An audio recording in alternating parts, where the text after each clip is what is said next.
Juan Jose Díaz Infante. As his friends know him, Obi-Wan Kenobi. Obi-Wan. Used to be, right? Well, no, now the next sequel. The sequel. I'll come back in the next sequel. Wait for me. Disney just signed me. I'm going to have to give the mic because we'll sit up here and laugh. All right, so this is he's a space pioneer. He's probably leading the Mexican space movement, the space movement in Mexico. His father had I'll let him tell the story.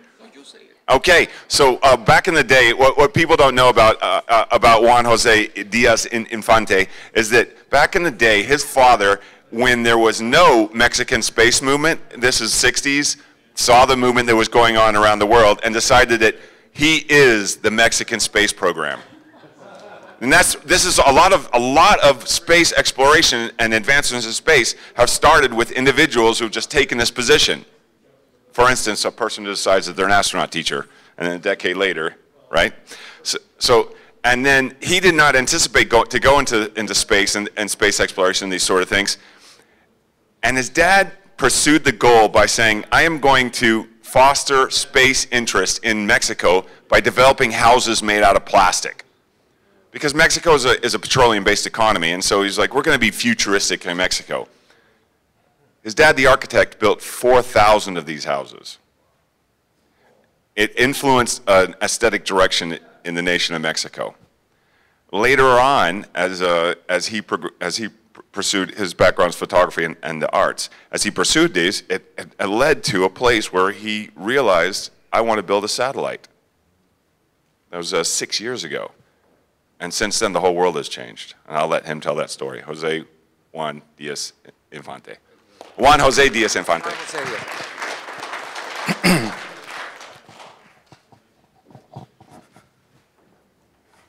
I changed with this. This is the remote. Okay, very good. Hello, my name is Juan Jose Díaz Infante. As you can tell from my accent, I come from planet Earth. And I come in peace. And I think that's what we have to think of ourselves. Because if we want to be children of the stars, we have to really think that we are children from the stars. So I got to be 50 years old, woke up one morning, and I did not have a spaceship. And I was really waiting. You see, when the problem of being born in the 60s is that we all watched 2001: Space Odyssey. And I calculated that by the year 2001, I would be alive. So I was very happy to engage in that future. And suddenly the year 2001 came and went, and there was nothing there that I really had imagined that I was going to be. On the other hand, I was living in Mexico, and as you've seen in the last few years, not only Mexico, but the world has become a state of crisis. So Spain is in crisis, England is in crisis, Mexico is living in crisis. So instead of buying a convertible in order to live fully my middle-age crisis, I decided I had to build satellites.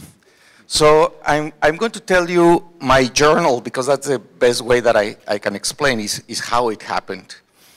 And for me, it was, if the future was not happening, I sort of had to make it happen. Of course, my background helped a lot because I studied photography. So I graduated as a professional photography in advertising. So I think sometimes you need to know nothing about something to really catch how big the problem is. You know, this is the only way to see the problem is if you're not an expert. So what happened there? Aha, I don't know what I did. Yes?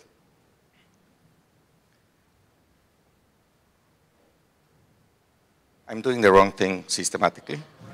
Ah, okay. So Mexico today is having trouble because we have a drug war happening, and being a very conservative,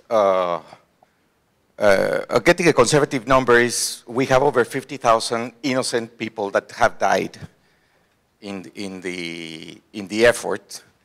So I decided that if I was able to make a satellite and launch it into space in the situation of a crisis, then I could prove that reality could be changed. So I went to a magazine stall where all the information is, and I bought a Scientific American magazine. And of course, there was the article, Do-It-Yourself Satellite. So I thought that I had enough information in order to start a satellite. And I decided to rescue a concept called poiesis. In Greek, poiesis is when you make your ideas reality. It's basically like the soul of poetry is how you land ideas to become reality. So I decided that the mission of the satellite was to prove that we could change reality through poetry, and that the system is becoming, we are arriving to the limit of the system. So basically there is no logic or no historical background in order to keep constructing reality, so it has to be a poetic reality. So actually, what I came up with a concept of poetic progression. I decided to name the satellite Ulysses because of a Mexican artist called Ulises, which was an experimental artist, and because James Joyce, Ulysses of James Joyce, and because of the Odyssey, Ulysses. So basically, I could play around with the concept, and this satellite had to be a piece of art, because I decided that I did not have a scientific background, so my mission had to be art and poetic. So the authorship of the work had to be a collective, because the problems that we have today in the world, we have problems of being a collective, of knowing how to be a collective. And a collective is not people that think alike, but how people work together without thinking alike. So I decided that I was going to found the Mexican Space Collective, which was founded 1 year prior to the Mexican Space Agency. And there was no requirements necessary. Basically, what you needed to believe is that you could work as a team. Basically, you had passion, and that you could do something for the mission.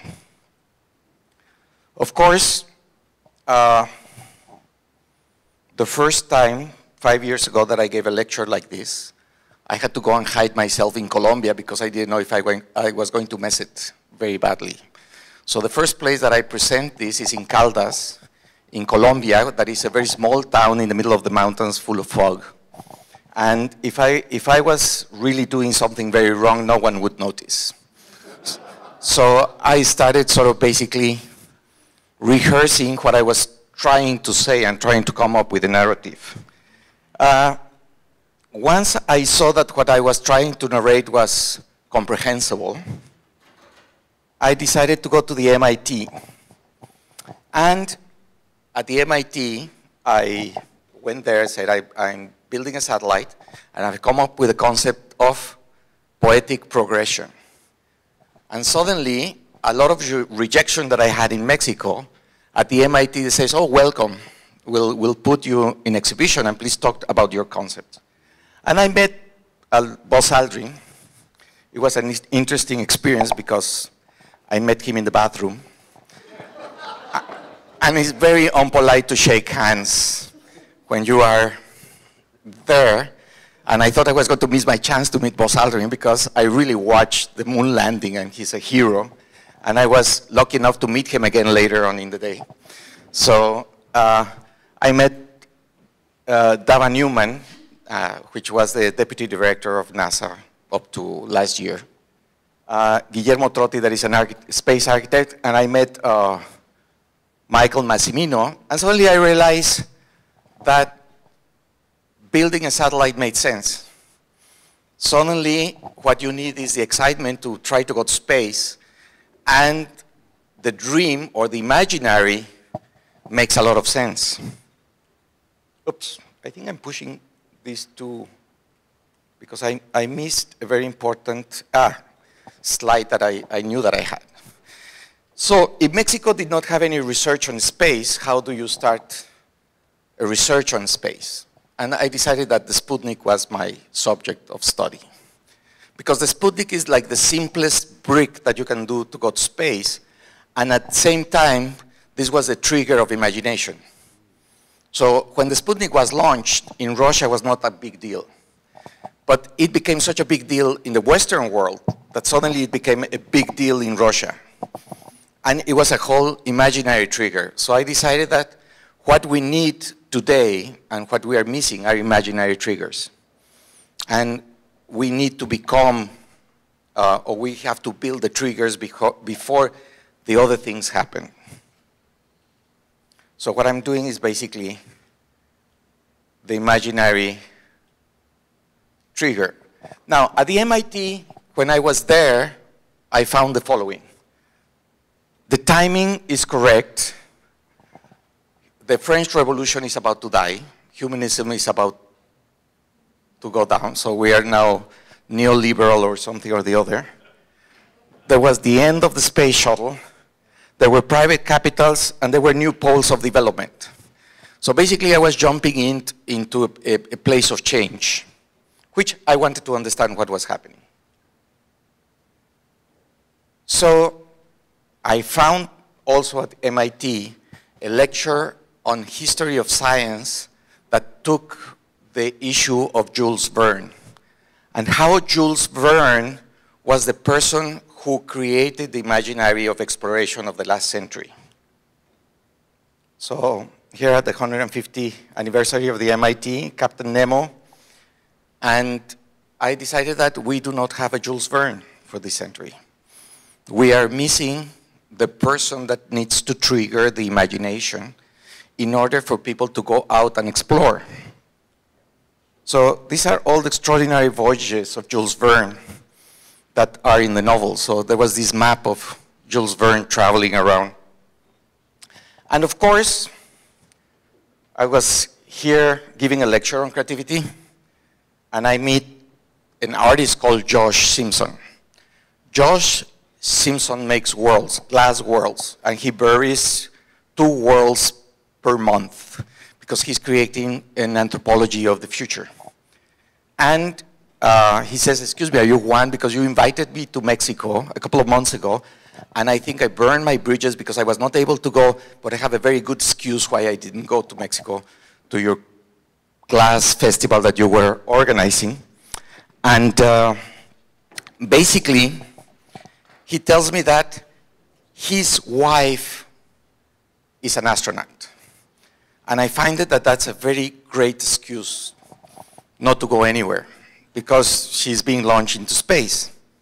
So I said I could use that excuse so many times. You know, excuse me, but my wife is an astronaut. Now that takes you away from Christmas with your aunt. So here we are with Josh Simpson, that suddenly he receives a phone call from the International Space Station, from his wife, that had just been launched. And then I went back to 2001 Space Odyssey, to the moment that he makes the phone call to her daughter for the birthday, that he's in the space station and he's calling back. So it's like the first time that I really felt goosebumps about making a satellite, because it was not anymore about making a satellite, but understanding pretty much what it was, the overview effect, which is now you're talking to the world on a first-person deal. Suddenly, you are looking at things in a different way because there's someone up there that says, I'm on top of Honduras, and we are right now going around the world, and we're going to lose the transmission in 45 minutes. Because it's only 45 minutes that they go 90 minutes around the world every moment. And Jake Alhan goes to MIT. He's a great storyteller, and NASA put him in charge of writing a love letter to NASA. Of course, when they invite me, I try to be in the last seat because I'm going to leave very fast. And as soon as they turn off the lights, I really am not interested in seeing a love letter to NASA. A lady comes to me and approaches me and says, the artist wants you to be in the first row because they have safe seats. And he starts telling the story that he wrote to NASA, and it really got to me because he chose 3 stories.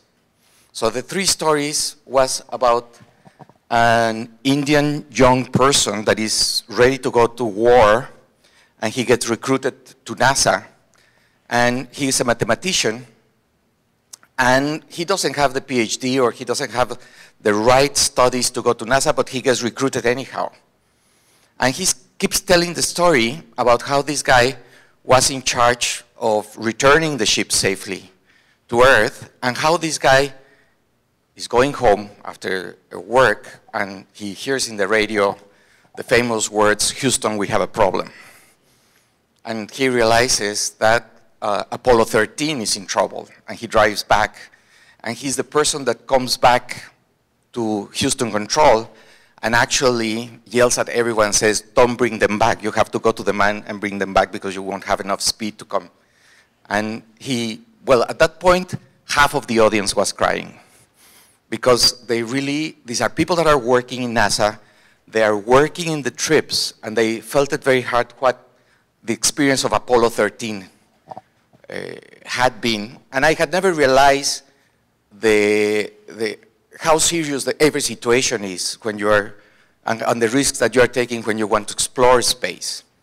On the other, in the other story, he has Neil Armstrong talking to a veteran, and Neil Armstrong is talking to this veteran in an asylum or in a hospital, and of course they are talking to each other and says, "What is your mission, son?"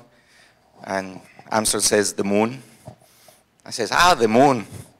And he narrates the landing of Apollo 11 and how computers fail and how they cannot choose a landing place and they have only 30 seconds of gasoline. And suddenly, they are discussing Buzz Aldrin and him if they should land, and the green light appears and they already landed. I mean, they never even noticed when they landed. So at this point, 2/3 of the audience is crying. And then he starts narrating the teacher that goes into the space shuttle. And why it was important, why NASA chooses the teacher to go into the space shuttle, because her argument was that she was writing a diary.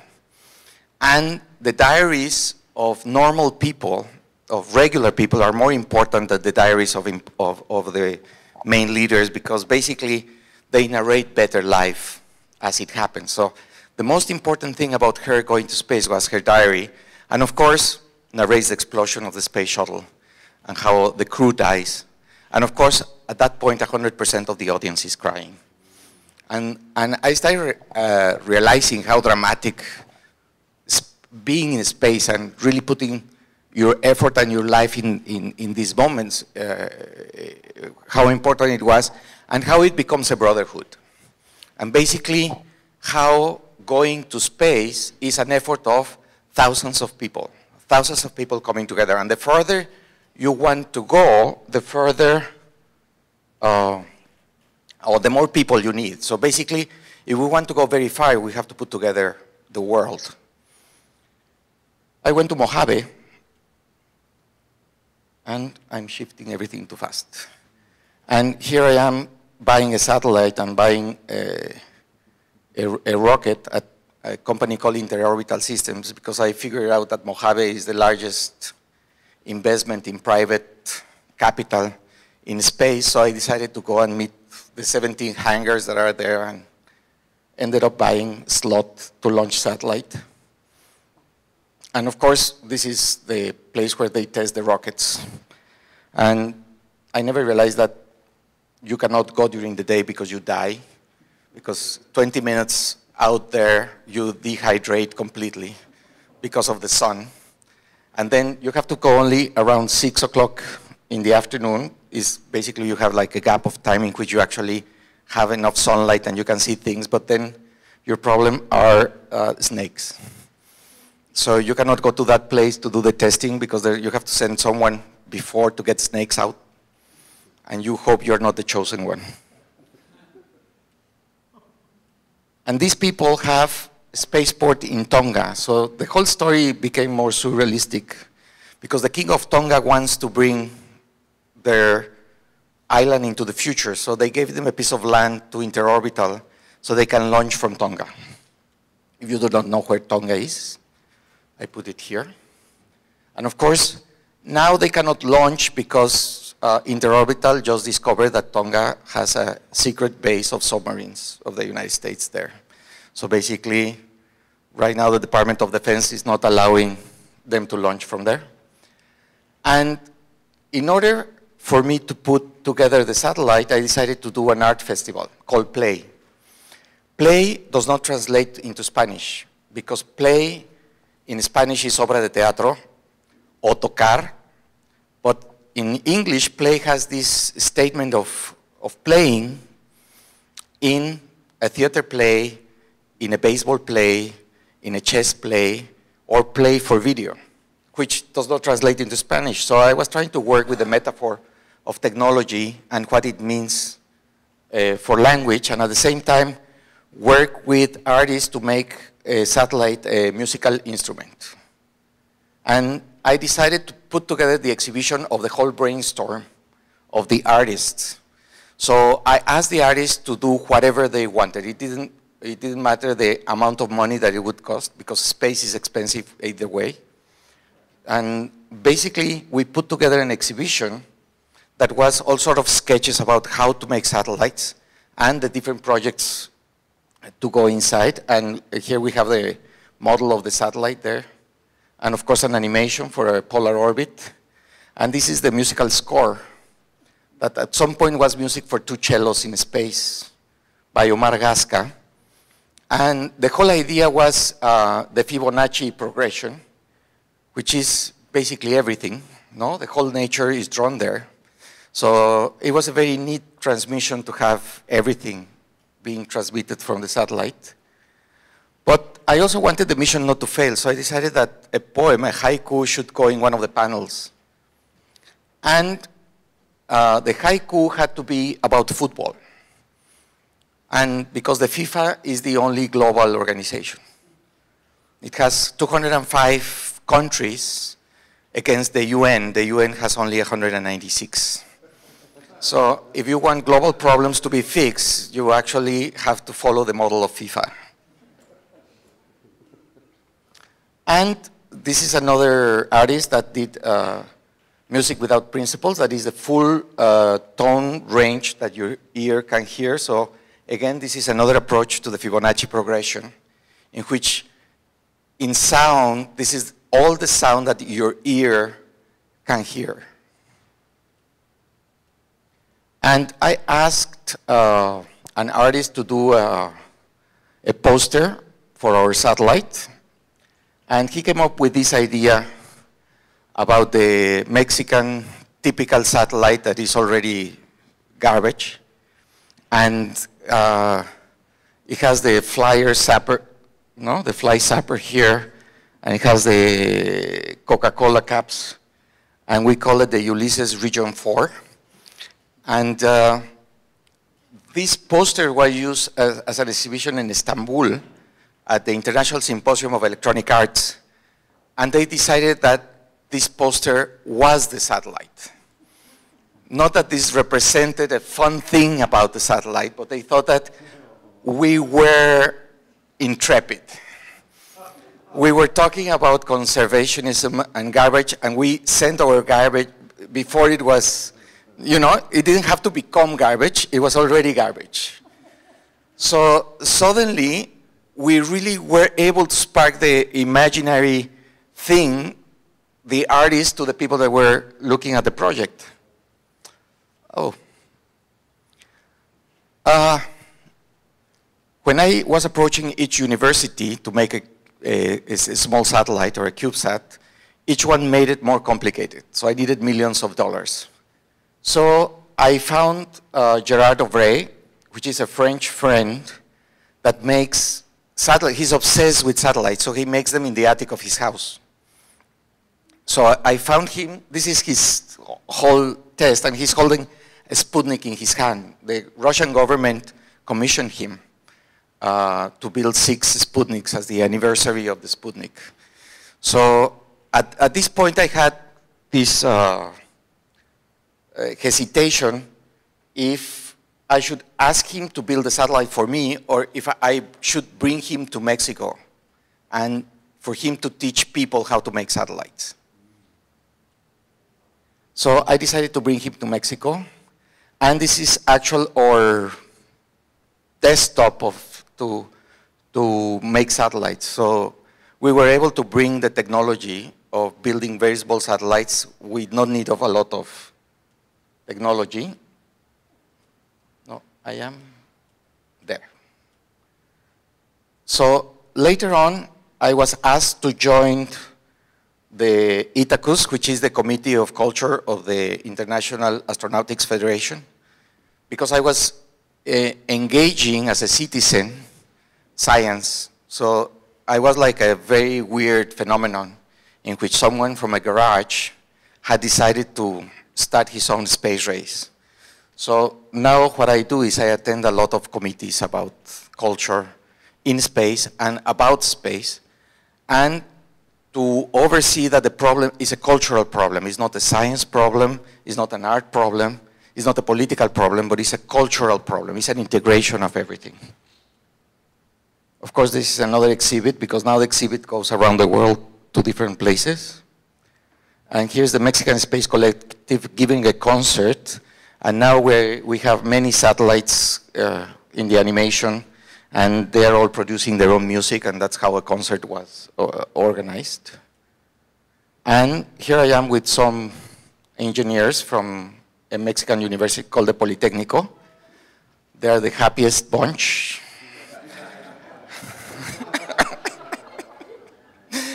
So anyhow, I'm showing them what I'm doing, and these are all, the engineers just cannot believe it, no? That a bunch of artists are being, they have this lack of respect for engineering and schools and everything. And of course, somehow I got invited to the first meeting with the Mexican Space Agency. And I decided to become like the smallest cell that you can send to space, and how you actually work around the system in order to create like a clean cell. So basically what you do later on is just replicate the same cells in order to become big. This is a very interesting story. We're trying to do this piece. And one artist does this design in order to hold some of the panels of the satellite. And that cost a fortune to do. And I come up with this solution that is a fiberglass, but we have to buy a big fiberglass piece. And the whole thing costs around $500 to put together, because we have to order the fiberglass to Guadalajara. They have to send it from Guadalajara. They have to cut it. And it will cost a fortune. So I start thinking how I can save $500, because I don't have $500 to do that piece. And I call a pool company. And I decided to order a pool for my house. But I need the budget, and I need the samples of all the colors and the fiberglass that they're going to do in my house. So the pool company sends me, because I want this thickness for it to work, and I want all the colors. So basically, I kept the samples of the pool to make the pieces of the satellite. And of course, I never purchased the pool. This changed my mind.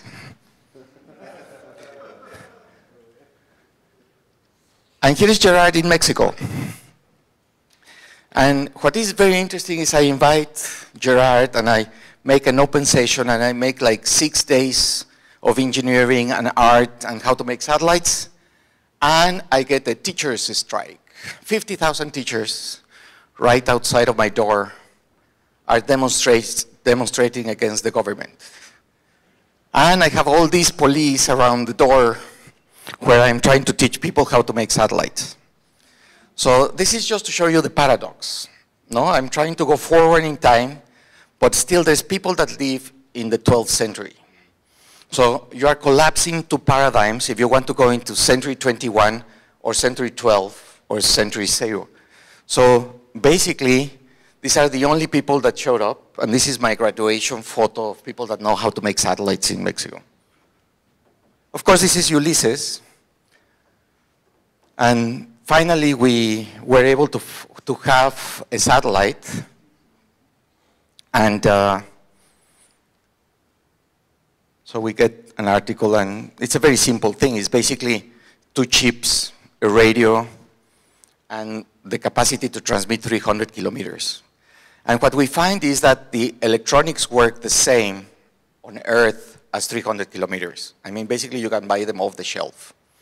And they are going to survive 4 months. So basically, if you do not have any budget, you do this. And Interorbital is delayed in their launching program, so I have a satellite, but I have no rocket. So I try to get another rocket. So I get a whole contract with the International Space Station and the Japanese Space Agency. And in the meantime, I do some stratosphere with balloon. And this is how far we've reached right now with Ulysses 2. So we've actually gotten to 32, 35 kilometers in balloon.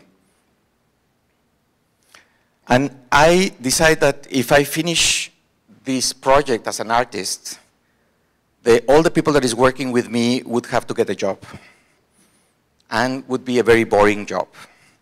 So I decided to found a School of Satellites in order so the people that I'm teaching can teach other people and actually make other space missions. Of course, I had to design a course of art for engineers because it was very difficult. You can work one time explaining engineers' art, but once you make it a method of teaching, you really have to learn how to explain art.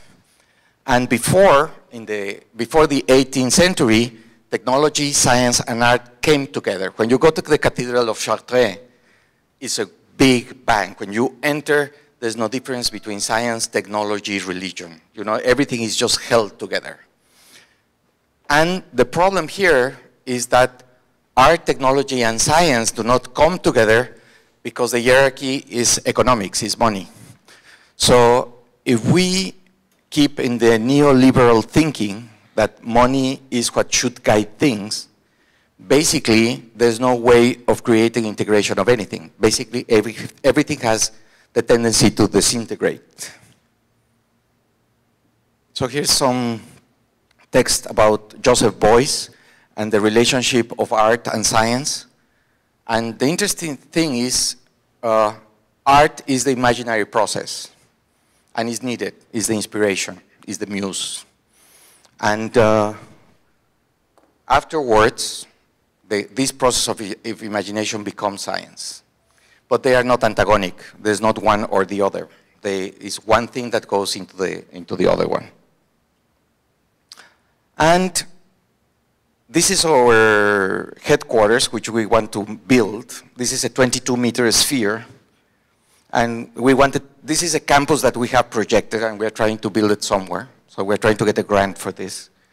And basically, we are sort of STEAM-based, because we're using science, technology, mathematics, arts, and engineering, but not because we thought we were doing it, it just happened.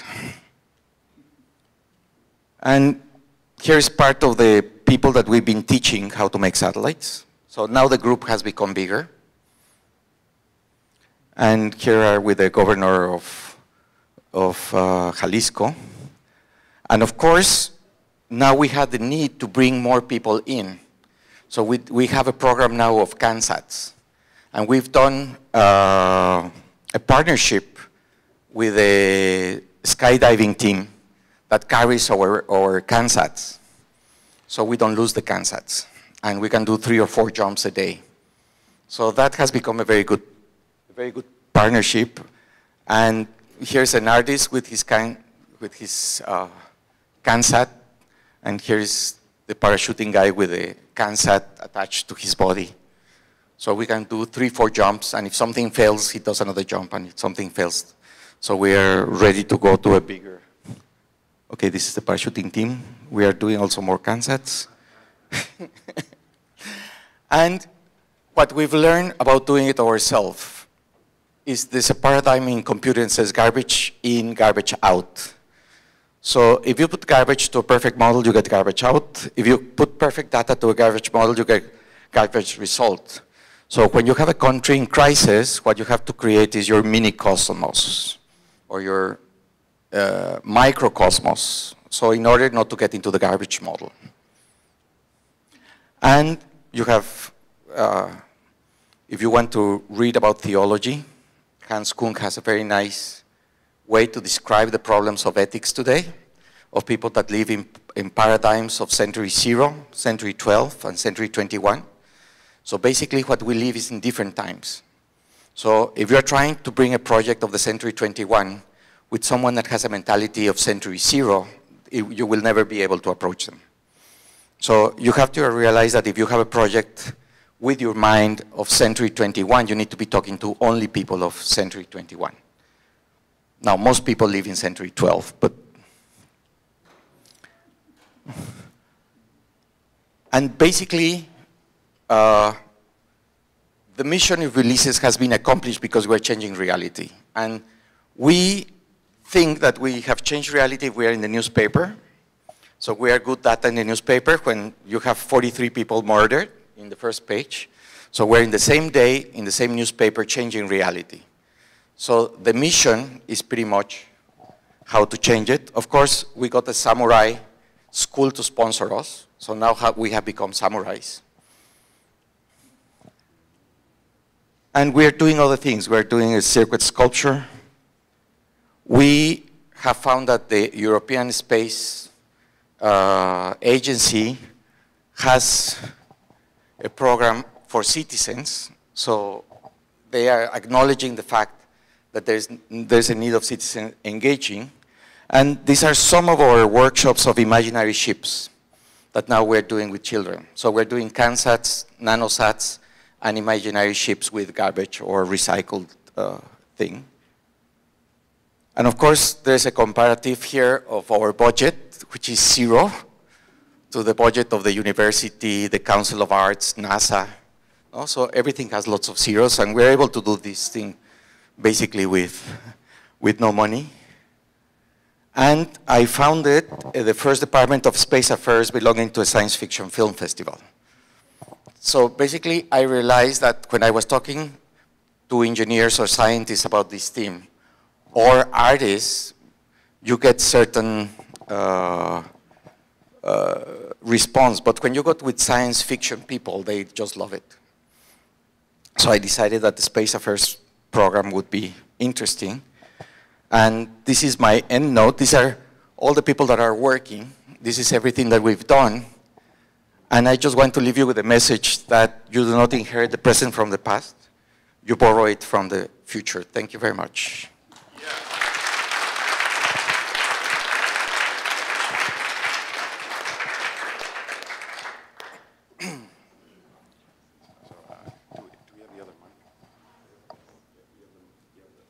You have the mic, Damien?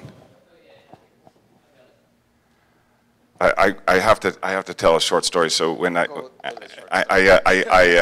lot of times I do the research to find speakers for the conference and invite and create invitations, and so then I came across the work of Juan José Díaz Infante, and I said, "Is this a joke?"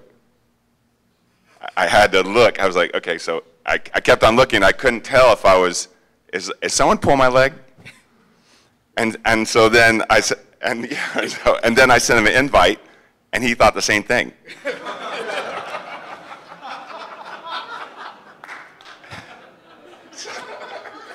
The wrong person.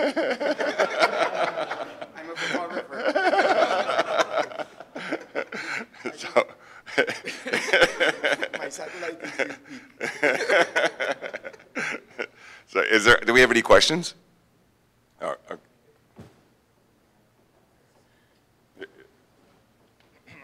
First, I would like to say that it's amazing what you've been able to do with a budget of 0. Thank you very much. That's really, really, really great. The next thing was, you mentioned Jules Burn, but my question is, don't you think Gene Roddenberry is our Jules Burn? I think what we're trying on today's terms to do, science fiction writers trying to be scientifically correct. So that's what happened with something like Interstellar, and they try to get their science right too much. And Jules Verne was not interested in getting their science right. Jules Verne thought that the television was going to be invented in the century 29th. So he was really working what a hypothesis has to be. Your hypothesis, in order to be, your hypothesis has to be big.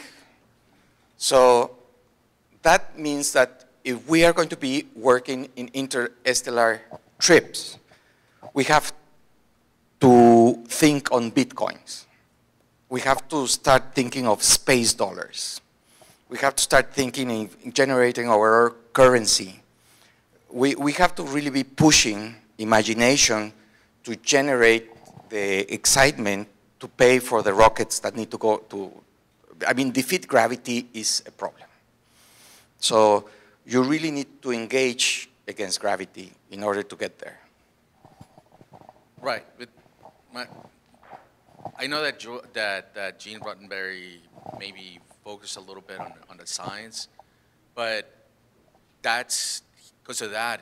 There's so many people that got engaged and even gotten degrees in aerospace or in electrical engineering or whatever the case may be from that inspiration. So, I mean, I know he's not a Jules Verne, but I think, don't you think I don't have anything against him. I just think that you need really to push forward a lot. I mean, Stephenson is saying that imagination is dried. Arizona State University is working on a program of science and imagination. They have a center of science and imagination. They are supplying imagination to NASA. So I think we need to bring a bridge together, and the Chinese need to get in the same boat. The Indians need to get in the same boat. The you see, there is a lot of, you need somehow to bring the excitement together. And if you see the head of the space agency of China, he sits like this. And he tells you what he's going to do. He doesn't tell you how he's going to cooperate with anybody. He tells you, we did 98 missions in Chinese. And there's a very fat man behind him that translates into English and that tells you that they do 98 missions. And then you go to the next director of the space agency, and he's the Russian, and the Russian tells you they did 26 missions. And then you go to NASA, and NASA tells you how they did another 14 missions. But they don't look at each other. I mean, just the body language, when you have all the directors of the space agency in front of you, which I was lucky enough to see them, they are not agreeing in what they are doing. And there's no excitement. It's just like accountants telling you what they are doing. Yeah, but that happens also just because of the bureaucratic process within governments. I mean, but the inspiration, I think, was initially there, has sparked a little, the spark was there, right? Well, what happened with the Sputnik is Sputnik really generated a dramatism of the Western world. The Western world came together in a space race. They invented the space race on the dramatism of Sputnik. The Russians were not conscious what they did. The Russians became conscious of what they had done 3 days later. You can check the newspapers. And the Figaro has the news how the Russians are going to finish with the Western world. And it's afterwards that the Russians says, hey, we sent the satellite up. So I think there is a need for you see, we've come to the limit of the system. That's why I find that it has to be a poetic solution, because it has to be just because you have to. we need more Gene Roddenberrys to like Yes. everybody at. Thank you. I think I saw a question. Did you still have a question? Have you been contacted by aliens? Not by aliens, but a woman that talks with aliens. So, and it was a great experience, because she called me and she says, I have to talk to you. And she came and said, you are the guy that I need to talk to, because I talk to these people that are telling me that I have to change the world.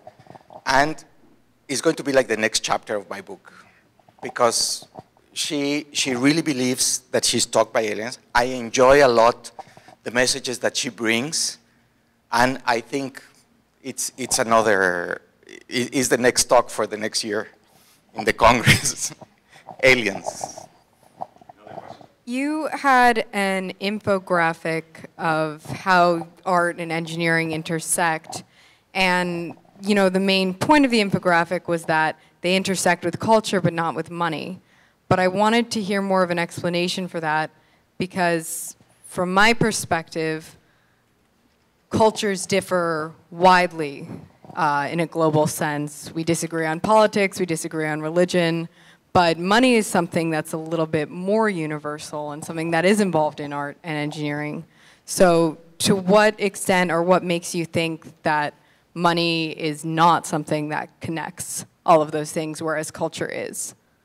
Well, the thing is, if you run a space program in which you get 3 budgets and you choose the cheapest one,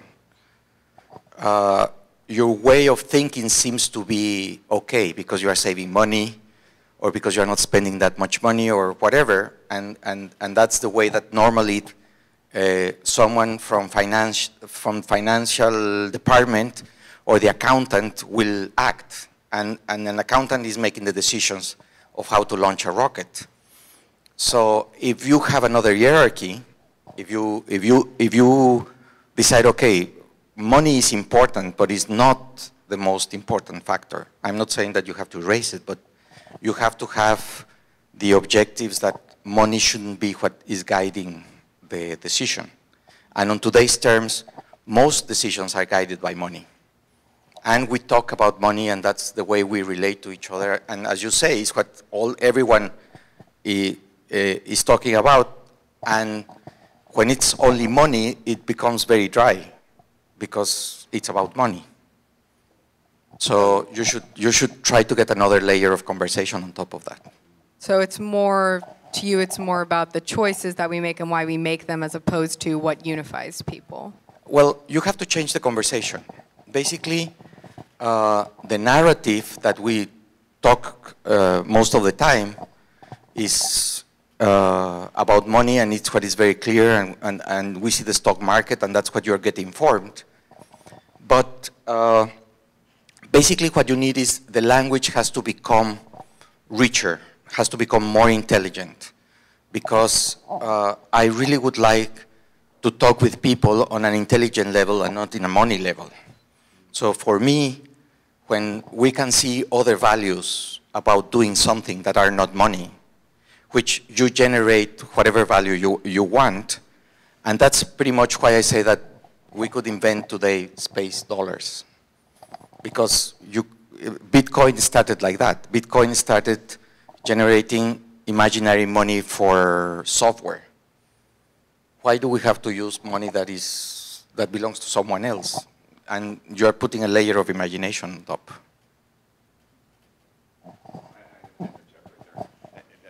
That's an interesting thing about, I mean, this conference is an excellent example of that. When we made a point, Andreas and I and the rest of the board, to include artists and conversations about accessibility and the variety of topics that we bring here, we have had brought to us on countless occasions, how does that build a Starship? How does, that's not defining how we create the mechanics of a Starship. But we determined a while ago that a Starship is not any fun if it doesn't have fun. That's the sentence right there. You have to look at it that way. And Angelo talking about plants and making that engaging. It's not just about making it engaging on right here. It's about making it engaging later when we actually are, as Andreas puts it, bending metal.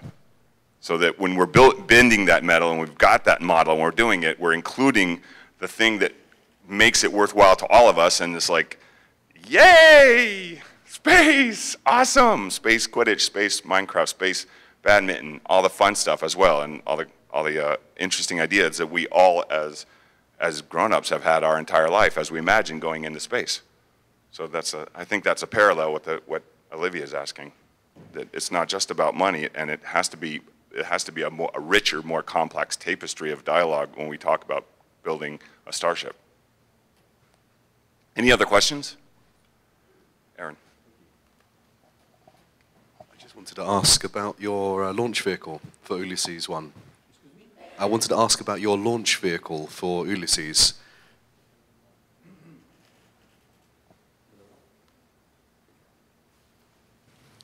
My launch vehicle. Well, I have paid for one at Interorbital Systems, which is a slot that takes another 10 satellites, and I am partially paying another one to Russia. So it's a slot in a ship. And basically, the people organizing it for me is Gauss, which is a company in Italy, that they do all the logistics of putting the satellite up. In the meantime, I am doing suborbital missions with small models to do testing of temperature and transmission and things like that. So, and we're doing other space missions. So basically, we're having a lot of fun. We only do space missions now. Another question? We made it? We have someone there.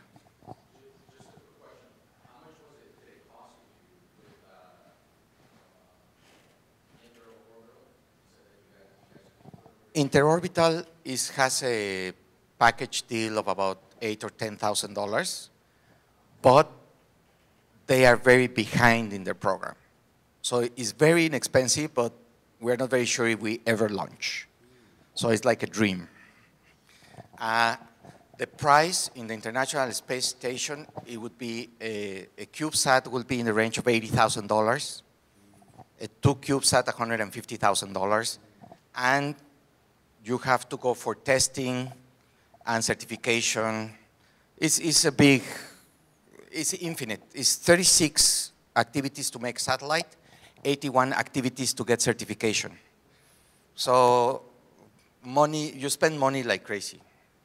And when you have budget zero, it's not fun. You suffer. Right. You have anxiety attacks. You need a paper bag to breathe in and breathe out. All right, so Juan José Díaz Infante.